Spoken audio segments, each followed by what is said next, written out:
से अलखणी आसवा दिन हम पुटो की मंत्र जंत्र करूची के जाने से तो हम से तो भलो कथा होउनी बाबू काबू में है से पैसा बाबू काबू में है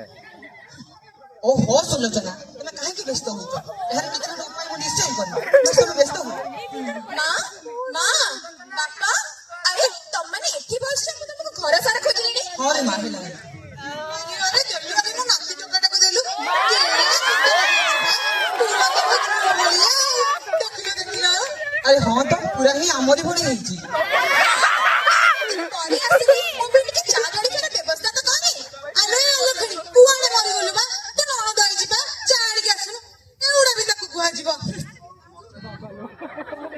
ये मो मोड़ी ले से मुख मोड़े बढ़िया ला हां अले खुंटुडा रे गंठी आई जिबा जाउन घर काम करिवु आगला सब कोन तो बपासी करिवो ना कोन मोर तो फटा कपाड़ दी घर साला कहा करेली हेले गोटे नाती टकाटे भी देई पारुने टकली काई मौजा करे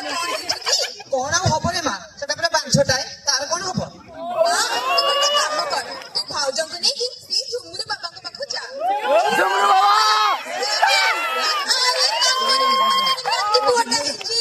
हां की सत्य ना कोन हां मो झियो चाह दे सुलोचना ठीक कथा से पदमपुर गारे थी मुंडिया पागल गोटे बाबा रहउछंती आ मोर भी